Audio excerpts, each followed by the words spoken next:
ahead and jump in. Let's get it going. All right. So, welcome to this special feature of our Center for Suicide Prevention and Recovery Spotlight Series. We are uh, currently on pause for our NIMH Suicide Care Research Center, and during that time, we are hosting these presentations through our other center, CSPAR. I am delighted to introduce you to Clarissa Sue and Julie Engerhofer, who are associate investigators at Kaiser Permanente, Washington, in the Health Research Institute, as well as affiliate professors in the University of Washington's School of Public Health. Dr. Sue is a medical anthropologist with over 25 years' experience conducting health services research with a focus on qualitative methods to design and evaluate health interventions. An overarching focus of her work is ensuring that patient care and patient-centered work is the center of her research and is supporting high-quality, accessible information and collaborative decision-making. She's worked in many different areas, including chronic disease diagnosis and management, vaccine acceptance, shared decision-making, management of chronic pain, and providing support for social needs. Julie Angerhofer is a suicide prevention research with experience applying both qualitative evaluation and quantitative analysis to improve identification of individuals at high risk for suicide, engagement in quality evidence-based treatment, and supportive care transitions. She's also one of the methods core faculty in our Suicide Care Research Center, and she and I collaborate on each other's treatment studies. So we're delighted to have them both. Dr.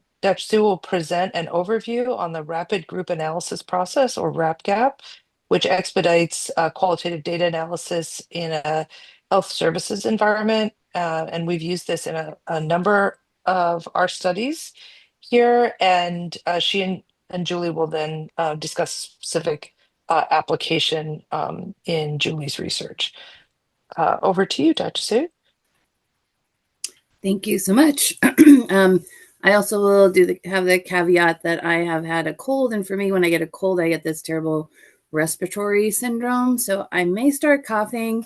Julie may have to take over for me for a minute or two. And also, thing I've been taking cough medicine, and I think it's actually affecting my ability to be as coherent as usual. So please ask questions. This can be really informal. I think we've got a small group. Please ask questions. Stop me if I'm not making sense, or slow me down. Or if I'm babbling, you can cut me off. I will blame it on the cold medicine. All right. So we're here to talk about RAPGAP. I'm really excited to be talking about RAPGAP because I don't know. I think it's really a wonderful new innovation, even though I came up with it, but we've been using it, and it's a lot of fun. So I have fun talking about it. And this will be a very, like I said, informal, and it's very practical. This is really not a highfalutin methods. This is like, how do you do this? So I will go through it in two levels. I'm going to give a high level overview. Sorry, I should advance my slides here if I can.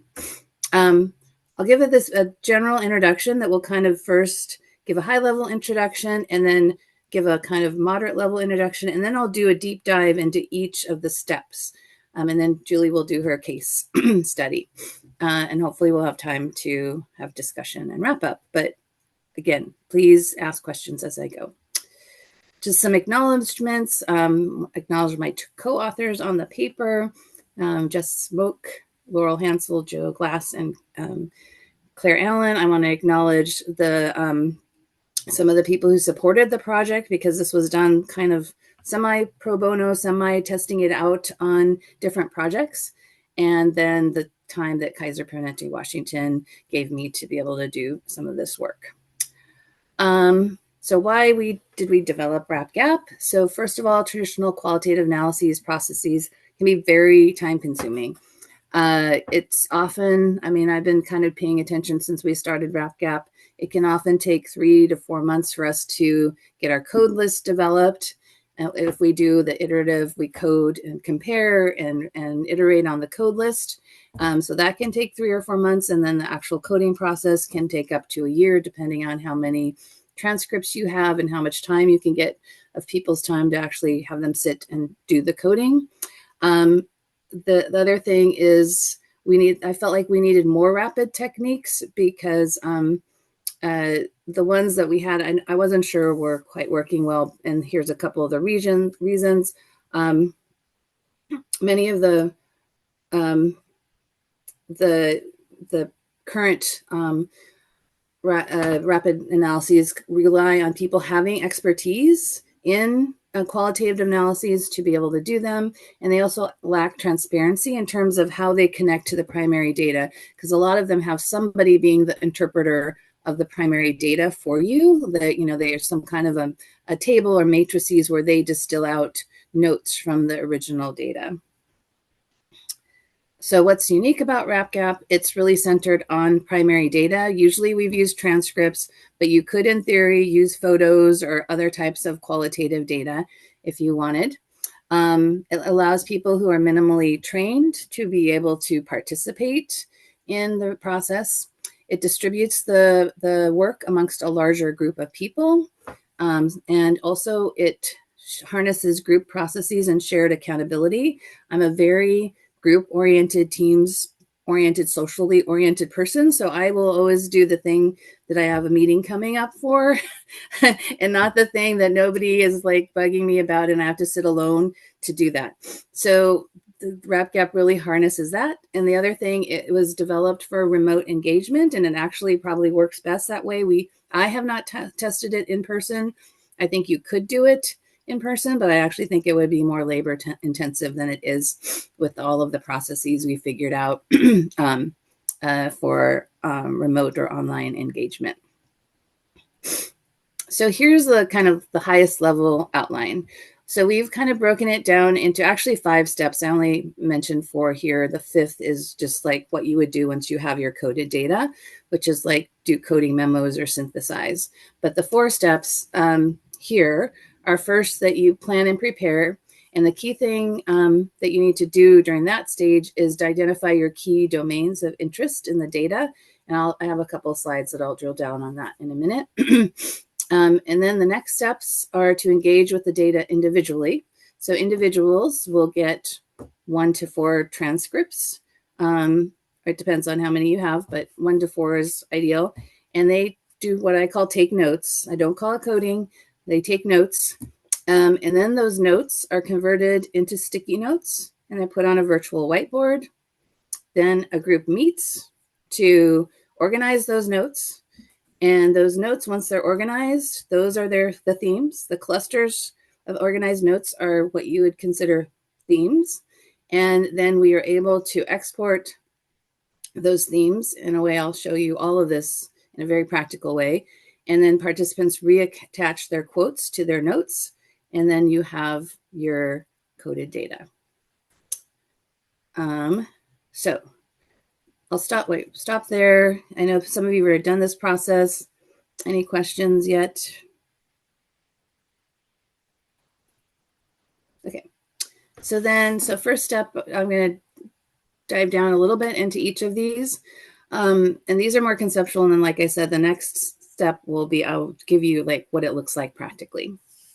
So the plan and prepare, you need to think about who will be reviewing transcripts and data, like who's your team, who will attend the group meetings. So you may have people who aren't able to look at your data, and we've actually invited some of those people, like patients, to come to the group meetings and also help organize and cluster the data, which is really interesting. What's your timeline? Like what is your full data set? If you have a very large data set, you might have to have more than one RapGap.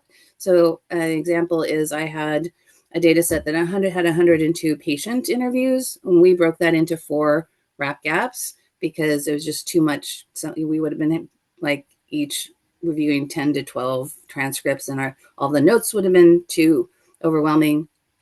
So we broke that into 4 RapGaps. And then what are your key questions or domains? Like I said, that next slide is going to go into that. I recommend you select 4 to 8 domains of interest. Then we do a training and orientation. I've done either 1 or 2 trainings. One is a technical orientation. And then sometimes when it's actually worse, not worse, I should say worse. It's actually more needed that I have more of a content training or a kind of process training when I have qualitative researchers, because they cannot get out of their head like that this process can be simple, and they want to like be like, but what's this, what level, and they get really wound up instead of just kind of thinking like, what's a really interesting, meaningful thing, and let's kind of tag that and put a note on it. They get really wound up on like, what level, how much, how long, how big should my note be? Is it a code? Is it a theme? So I often have a second orientation, especially if I have qualitative researchers who haven't done this before, to talk a little bit more about the note-taking process. We then create Excel templates that have these domains, and we distribute those templates and the data to people, and we set up a whiteboard. And I strongly recommend using Miro. There are other whiteboard applications, but I don't think all of them have the ability to export things in the way that Miro does. So if you're going to do I'd recommend Miro. Like I said, I wanted to do a deep dive into developing domains. We did a workshop recently and it was all anthropologists, and they got really, up in their head about the domains. So I think it's important to talk about.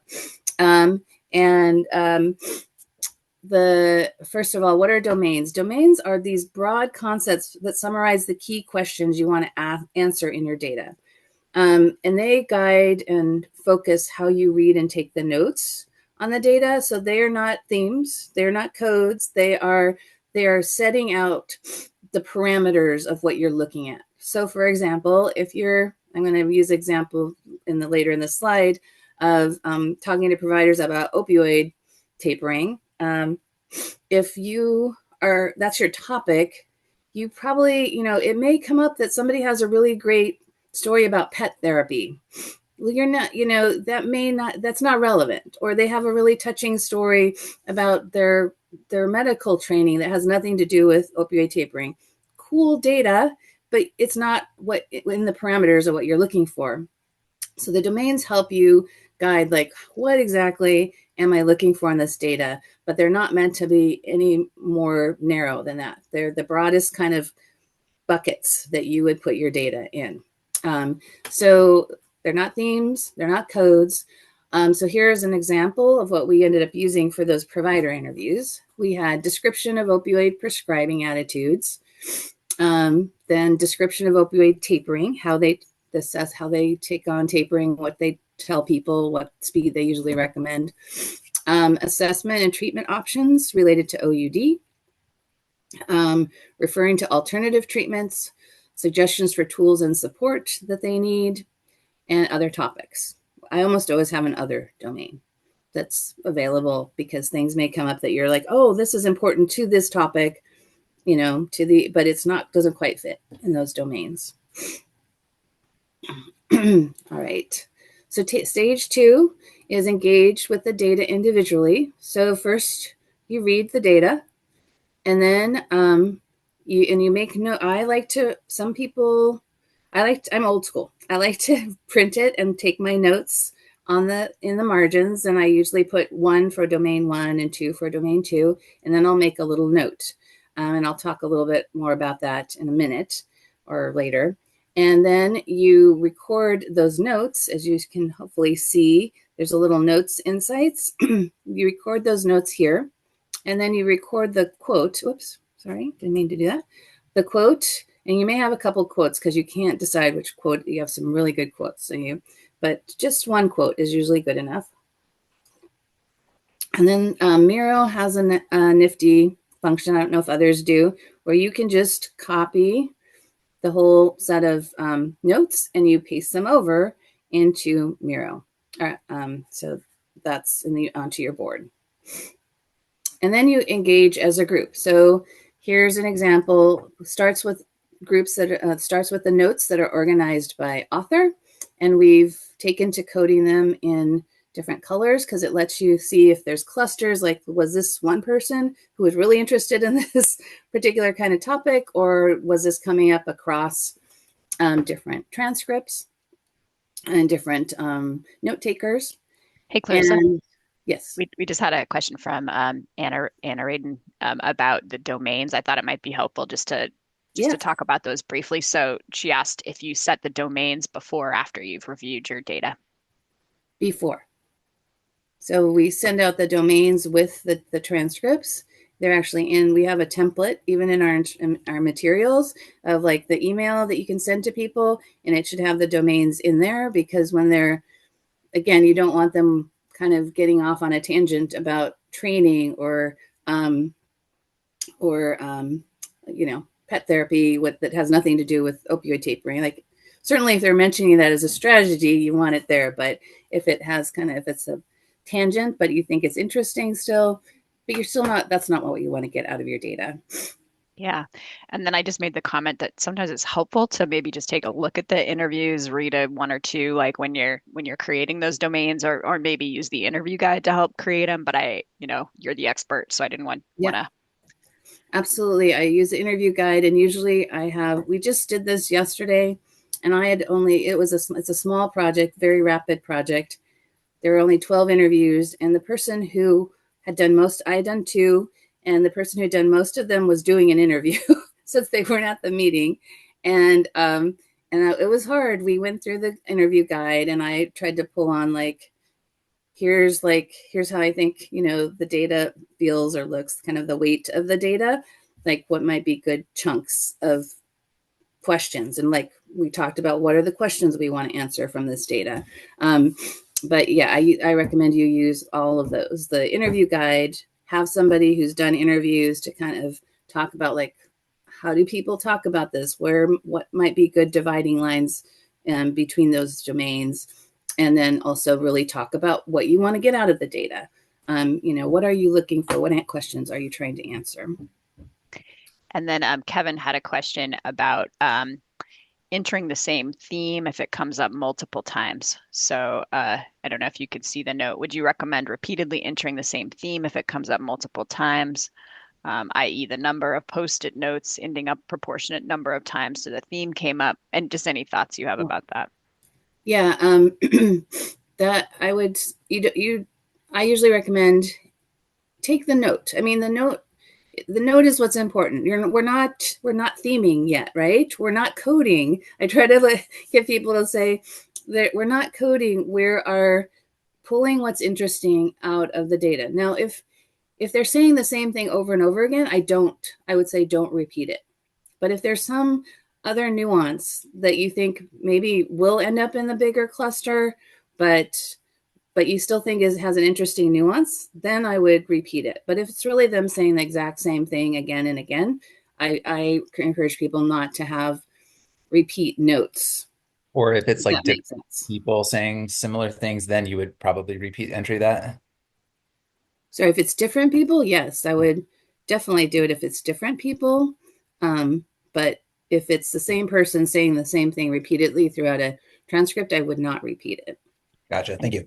And Kevin, when you dig into in the spreadsheet, when you're going through and taking the quotes out of your transcripts, sometimes you might have quotes from different people or the same people that kind of line up by the same type of note.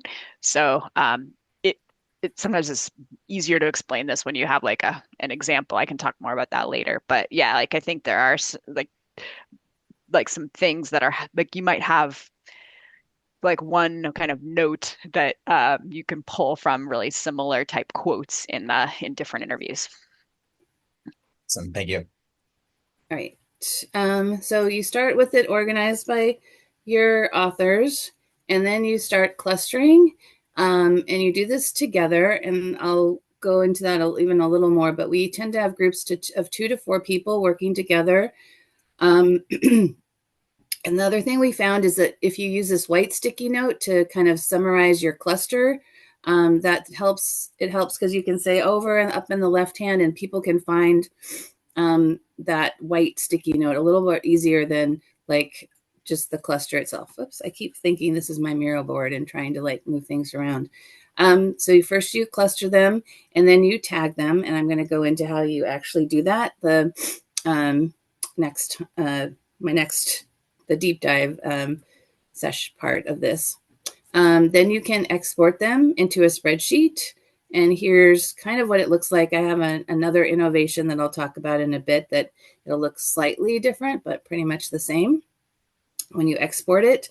So, and then, sorry, it doesn't have the quotes yet. This has already had the quotes added back in. And then the step 5 that I said I didn't mention in the other slide is that you summarize your findings, and you can take this consolidated spreadsheet, that's your coded data, you can sort and review it, and then you summarize it. And, to that point, I just treat it like coded data. So depending on the project, I might do a full narrative coding memo from the data. I might just take the key themes and plop them into a PowerPoint, or I might do some kind of paper or report that kind of just quickly summarizes it from that spreadsheet. It really depends on what the goal in the product is that's expected is. So you can use RapGap a number of ways. You can use it with data that hasn't been, there's no code list. And I think that's the most efficient way to do it. Excuse me. It kind of cuts out the most steps in the process. And so that's the kind of primary way I recommend. But we have also used it with pre-coded, we've also used it when we have a code list developed and we want to do some exploratory coding.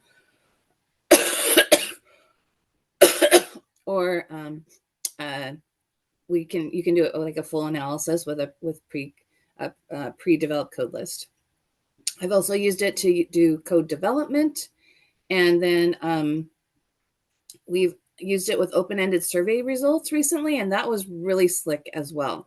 We had a whole bunch of survey data, and we were able to take the actual survey responses because they're short, and they were the sticky notes, and we were able to code those by by certain characteristics, which were put at the end of their little data piece, and or by coding the color of the sticky note. And then we use that and we're able to kind of organize, cluster, code that data. Really, it was really quick and fun. Hold on a sec. Okay, so RapGap is truly rapid. We did a comparison. And so this is a sticky note method. It doesn't have a reference on it, but this was like kind of something similar, but it was done to, brought in groups and tried and was really focused on getting collaborative input into the analysis process. And that took a whole year. There's an article that compared another rapid analysis process, Scale et al., and their traditional analysis process took about 205 days, and their rapid analysis process took 135 days or so. Our longest RapGap, which was 125 interviews, took about 100 days to complete, and our shortest one to date took about 45 days to complete. That's from sending out the transcripts to having your Excel, your completed Excel with quotes in it. Another thing about RapGap is we think it's fun. Everybody who does this says, hey, that was really fun. So there are 2 tools to implement RapGap. One is the peer-reviewed methods paper, and we can also put these in the chat.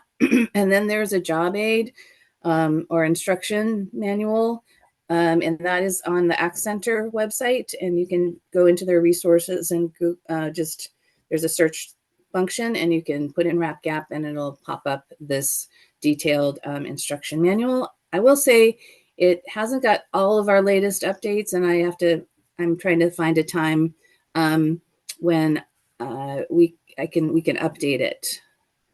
Oh, great. Thank you, Julie. So what's next? I want to do a comparison of RapGap to traditional coding. I have a couple data sets to work with. It's just I'm trying to figure out how to compare them. I'm also looking at doing a engagement grant, a PCORI engagement grant. With my colleague Claire Allen is looking into this, and we're kind of in the early stages of developing a proposal to look at different ways to test RapGap and to look at the, how both looking at the kind of intergroup reliability of it and also looking at how well it engages people and how many, how you can bring different people in and what are the kind of impacts of that on the data itself or your analysis. And the other thing is I want to refine, I just mentioned refining and developing our job aids some more. So any input you have would be appreciated. And we also want to continue to promote it. So I really love doing sessions like this as well. All right. I'm going to go into the deep dive piece. Any questions before I do that? All right. So the deep dive starts with step 2 about read the transcript and take notes. So this goes in just a little more detail. So first you'll be sent transcripts and data in the Excel spreadsheet with those domains, and there's a tab for each domain. And then you open the Excel spreadsheet and look closely at the domains of interest. They'll also be on your in your email if whoever's organizing it uses. Sorry, the light's weird. Uses our template. And so just think through those carefully to kind of give you the sense of what you want to be looking for. And then old school like me, you print the transcripts and take your notes in the margin. If you're a little more technically, I'm technically savvy, but I just like to work with paper. But if you're very comfortable working with electronic documents, you can open Word and highlight the passages and use the comments function to kind of tag those passages. When you're deciding the notes or insights you want to include, use a combination of your own brief or descriptive, a combination of the domain. So I often number the domain. The domain will have a number. So put that number and then your own brief descriptive phrases and or the participant's own words. So in a rule of thumb, what we found is you want to look at doing roughly a note that's about between 5 and 15 words. So here's an example. Talking about medications requires longer visit times. Or so some people would say, when we started this, people would say longer visit times. Well, about what, why, who needs those? So you need a little more verbiage in there. And participant had negative experiences referring to mental health. Like we'd have mental health when we started, and that's not enough. Or even referring to mental health. Well, what about referring to mental health? So just make sure your note has enough information that it has kind of a sense of the context and valence of the what you think is interesting in that piece of text. So you transfer. We looked at that already. And the notes and the quotes into the spreadsheet. And here you can see the different tabs. Oops, like I said, I keep thinking this is like a actual document. You can see the tabs at the bottom for each of the domains. And here's one once somebody's transferred their notes. And I also think it's the best practice to put the ID number of the person here at the end of your note and to pick the smallest meaningful quote, but don't skimp on the quote either. If you feel like you're going to lose something, if you don't have a longer quote, I wouldn't not put the quote in or excerpt it so much it loses what you think is really powerful about the quote. I'm going to stop. Any questions or... Well.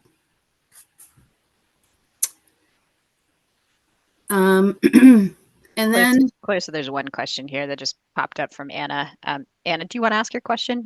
Or feel free to come off mute and ask it, or I'm happy to. Sorry, I was trying to get this in, Clarissa, before you started this session, so sorry if it takes us back just a minute, but I was wondering about what type of qualitative data sets are appropriate for RAP-GAP, because you've mentioned interview transcripts several times, but we've got a big data set from 1,520 study participants where each participant has 3 free text field survey comments, and we're working through those. Would that also be appropriate or not? yeah.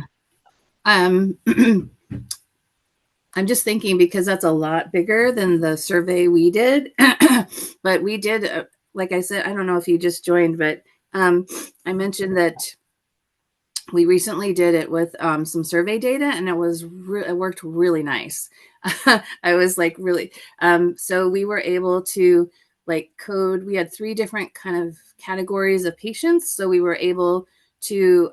It was a dementia diagnosis study, and we had people who were assessed as being on a normal track, one as a potential MCI track, and one as a dementia track. So we were able to color code their notes, by that. And then we were also able to put some other information right behind their response. So we used the actual data instead of notes.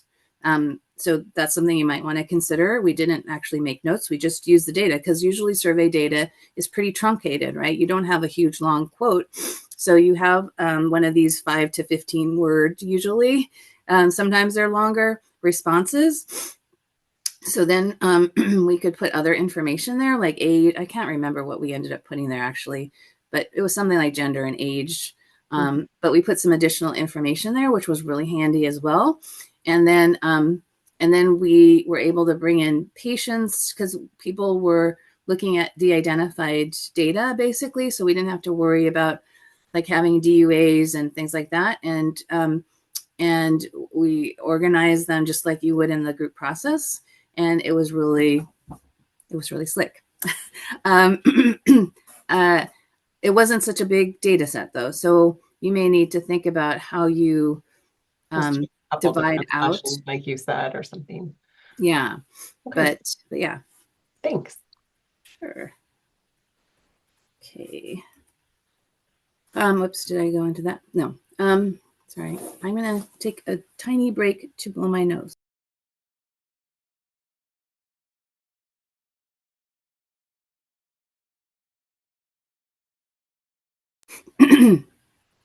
All right.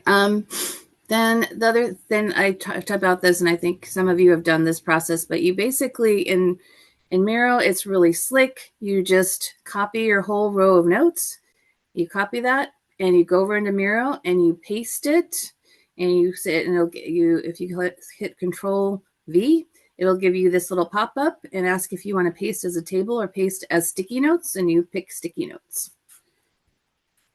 And then it will kind of, sometimes it comes up tiny in Miro. So you have to like scroll way in to find it. It may be so tiny you can't hardly see it, but you'll scroll in, and then you can color code it here. I can't remember if I have a different, and so you can select them all, and then you can color code them. You can make them bigger. I didn't have that. And this is the point where we actually assign people different colors, which is really helpful as well. So the other thing is then we engage as a group. We do have in our instructions this whole agenda. We recommend that you have a 1 to 3 hour session. We really recommend 2 hours. That seems to do it in most cases. If you have a lot of complicated data, sometimes you have to do some extra cleaning up, or you might not get them all tagged in 2 hours. But 2 hours is about good. You may end up having to do an extra hour depending on how much and how complicated your data is. And you can divide it into 1 hour sessions too, but I don't think that's as efficient because you have to do a lot of like catch up in terms of remembering where were we, what were we doing, etc.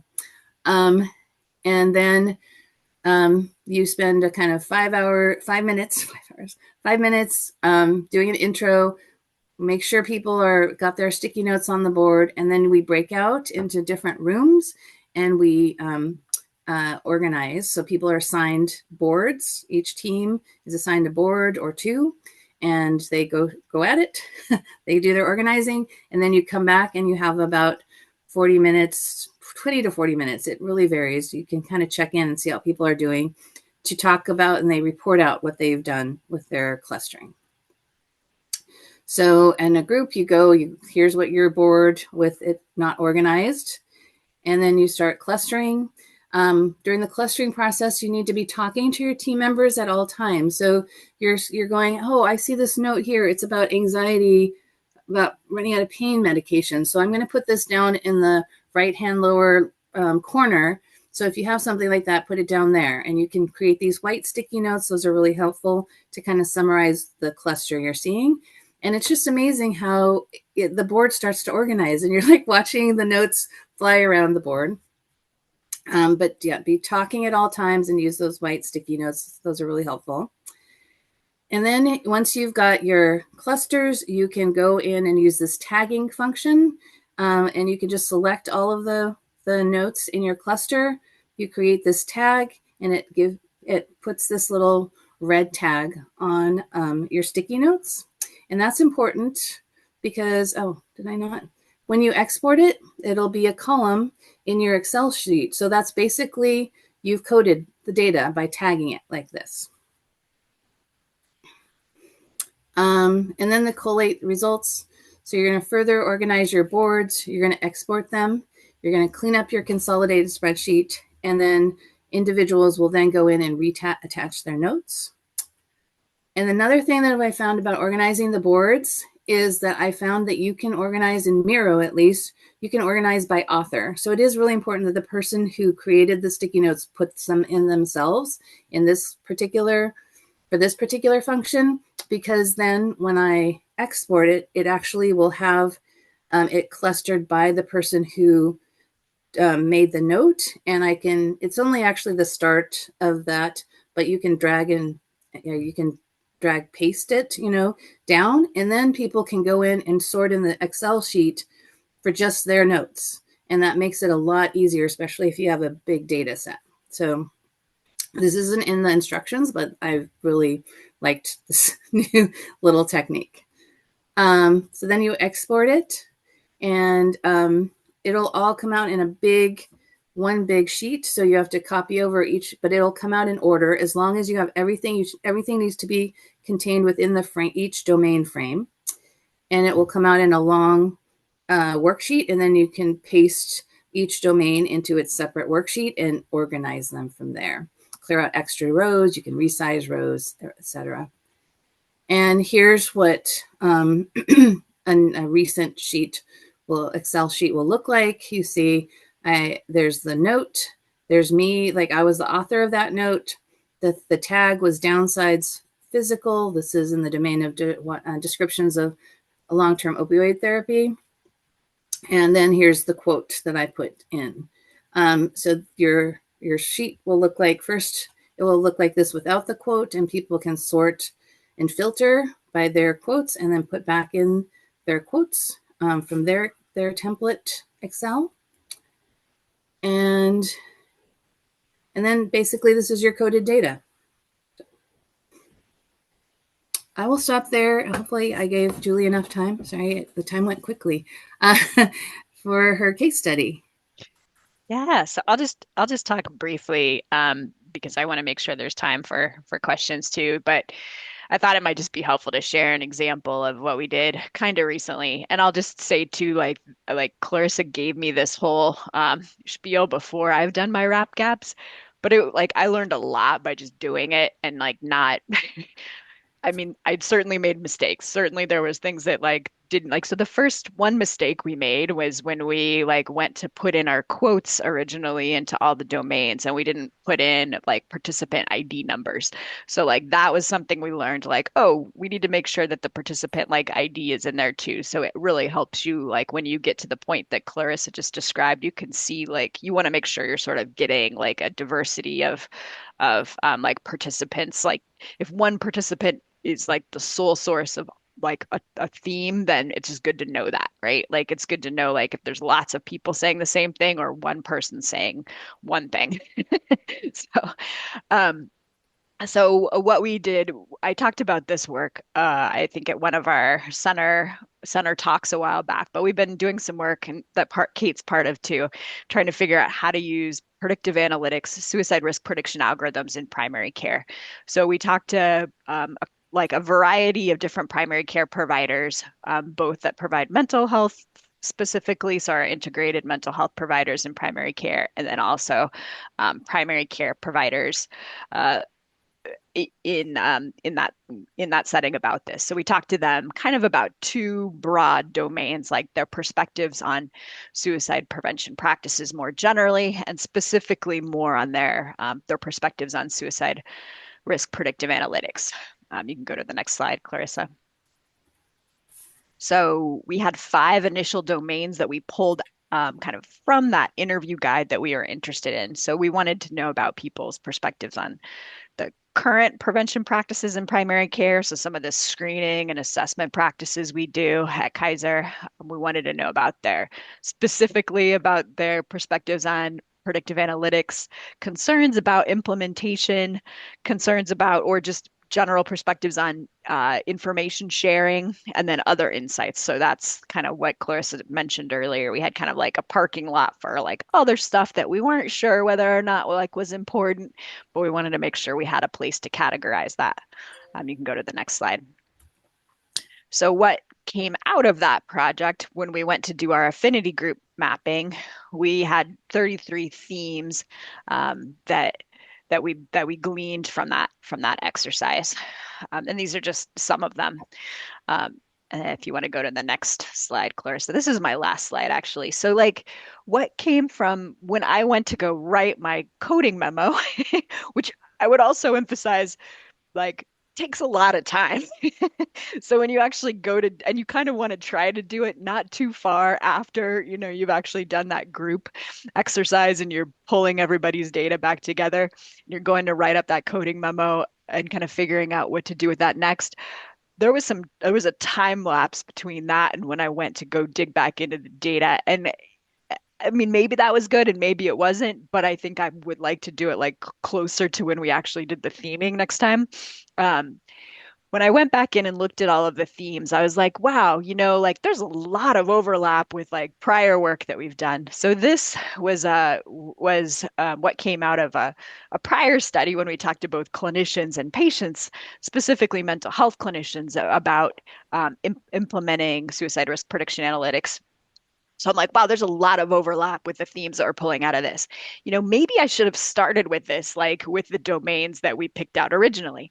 I don't know if that would have been a good way of doing it or not. But now what I'm doing is like, okay, I'm going to take all of the themes from the RAP gap, figure out like which ones we already knew about, and then which ones are sort of new coming from our primary care clinicians. So I'm not sure what this is ultimately going to look like, but I think probably I'll have like maybe a couple different like clinician bubbles. So maybe one like mental health clinicians, one primary care clinicians, then patient themes, and trying to bring those all together into like a bigger picture. So that's just my case example, but I'd love to go back. Clarissa, I don't know if you want to go back to your original questions, but I thought I'd just talk through that specifically. And opening it up here for any sort of questions, comments, things that people might find helpful to talk about.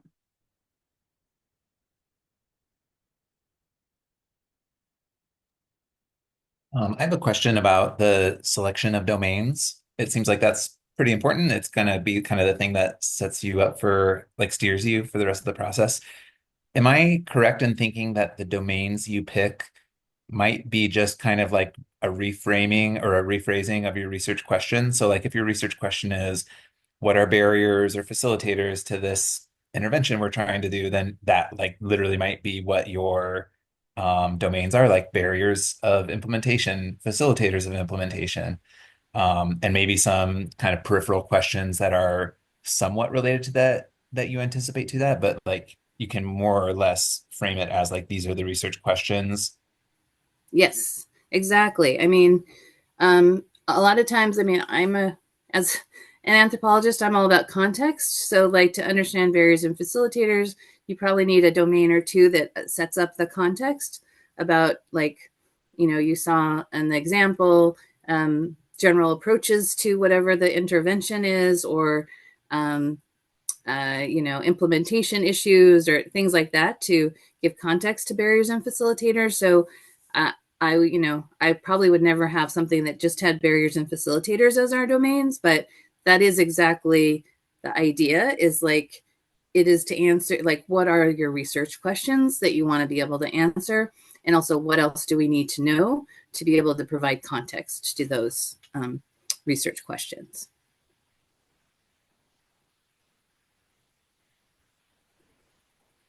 But yeah, they're the biggest buckets that you can think of in terms of what you're trying to get out of your data.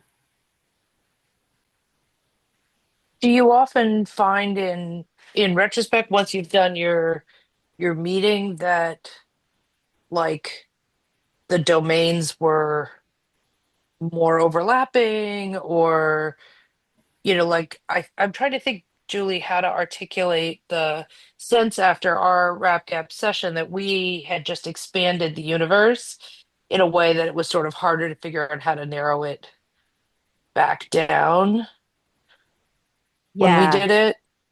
And granted, we were doing it in that discover phase, so it's not like we had super defined questions, because what we wanted to know was something at the level of what Kevin's saying, like what's working and what's not working for suicide care. We really didn't have a Yeah.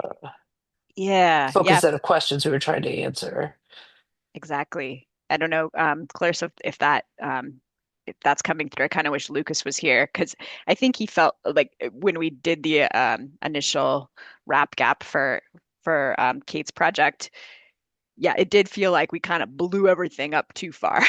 Like we're like, oh, wait a second, like there's a lot on this board. Like, what do we really want to take from that? So I think it took Lucas and Natalie, maybe Julianne, I don't know how involved you were, and Kate certainly like going back to that and kind of digging in like, okay, what do we really want to take away from this? So in that case, like I've thought about maybe even having like a second wrap gap to like focus more specifically on what you want to know. Like the interviews that we had were pretty long too, in many cases. Hmm. So they were digging into kind of a lot of different things. So I don't know if you have any comments on that, Clarissa. So I think I'm going to comment on a couple. I'm going to first comment and then maybe ask questions or understand better.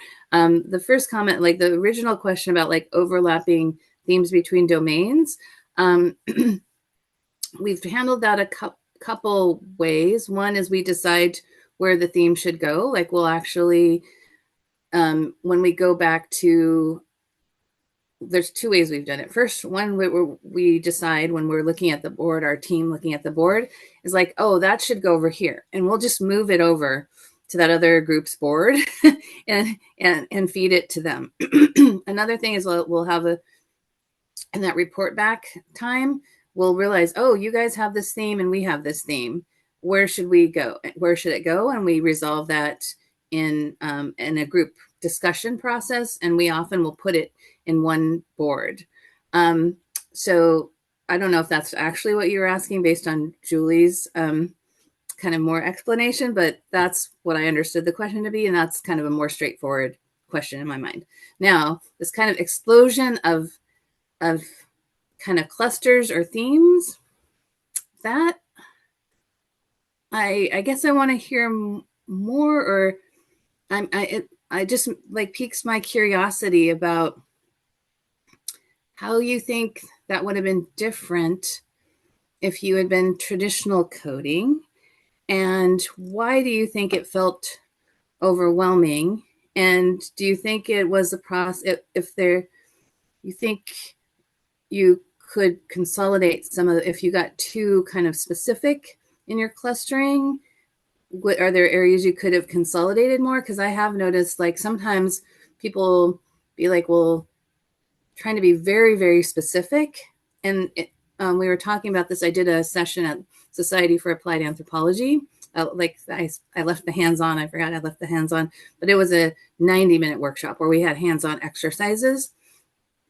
And I noticed that for some people, they would get really wrapped up when we were doing exercises and like, well, what is a cluster and what should a cluster be?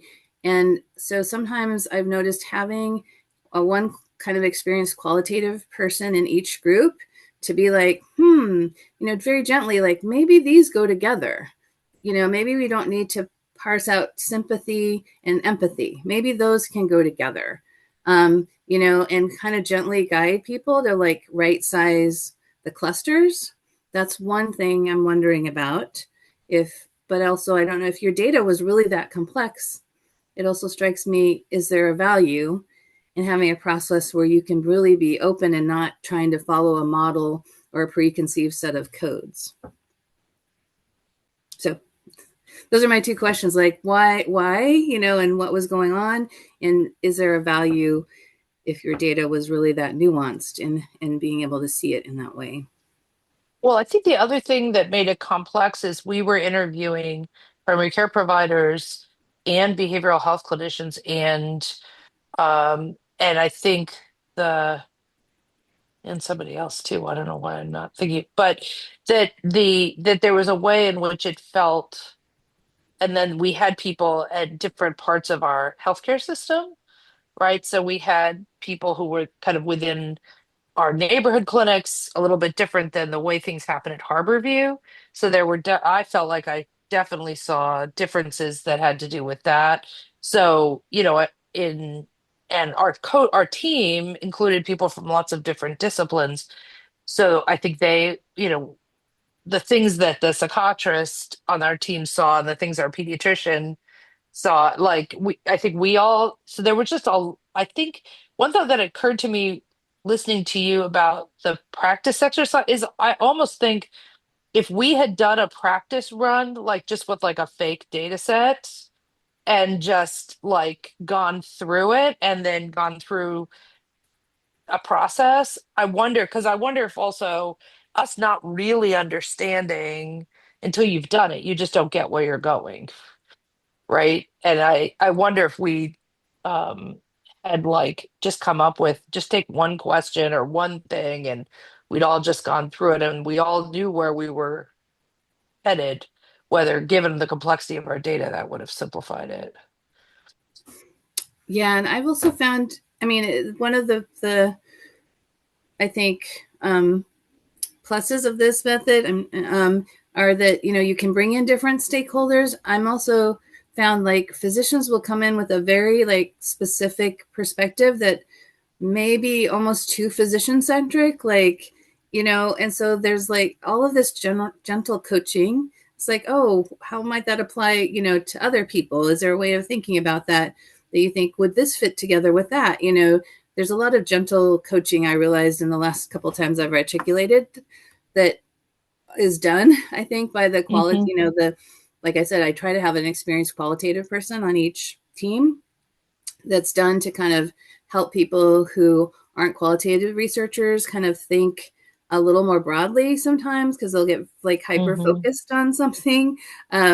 Like I had one patient who's like, well, it's all empathy. It's all empathy. Everything's empathy. And like, well, maybe we can think about this, and separately. And so there does need to be a little, I do recommend that there be some qualitative researchers who know that their job is to kind of do that coaching of helping people kind of maybe get past their own one, if they hyper focus on something, or if they are really focused on only their role and not how that might be thought about in the broader health system or things like that, to help people think a little more broadly. This is um, kind of, oops, sorry. no, go Clarissa, I ahead. didn't mean to cut you off. There's kind of a relate. I know we're almost to the end of the session. There's kind of a related question in the chat. So, Carolina asked, "Do we have like how do you kind of get group consensus?" So, like asked about inter rater reliability, which I said this process isn't really set up to do. Like, if you want to do that, I feel like that's something different. But you please comment on that. And then the other part is like, how do you make sure folks are on the same page? The way that I answered that in the chat was basically you kind of use that affinity diagramming session to kind of get consensus, but it's probably good to keep doing that after, like as you're creating the coding memo. Yeah. and it, yeah, the certainly the intergroup, consensus, that should be the whole process. Like I said, guys should be talking as you do this at all times. Like, hey, I think this goes over here. Well, where does this go? Do we need a different category for this? Can we lump these together? Like in our sessions, it's so there's somebody talking at all times almost. I mean, you have to give people a little space to read the notes, but there's a lot of talking. There's a lot of, should we do this? Should we do that? Where's this? I have this sticky note that says this. Where do you think it goes? And so it should, the idea is that it's a natural, that you are creating consensus during this whole hour or so that you are talking and organizing the material. In terms of like intergroup reliability, that is one of my next steps as I is to try to figure out a way to figure that out. But I was really heartened because we gave people an exercise based on a real board that we had, and we made them, like, this was actual physical in-person workshop. So we gave them physical sticky notes and a blank white, well, they weren't sticky notes, but they're a piece of paper colored, and a blank piece of paper.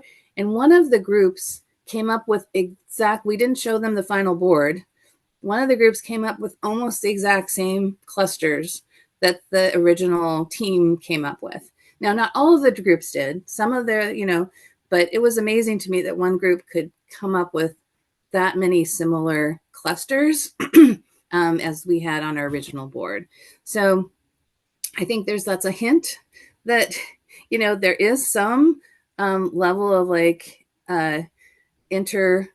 group reliability in this process, but we need to figure out how to measure that and how to think about it and how to make that better over time. So Awesome. Thank you. And I see we're at the end of the hour. I just want to say thank you to everybody for joining. We really appreciate the opportunity to be here. yes, thank you. Thank you so much. I really appreciate this. Yeah, thank you. Obviously, I love talking about it. So Yeah. sorry We we may went come back to over. you again. Bye. Bye, everyone. All right. Bye-bye.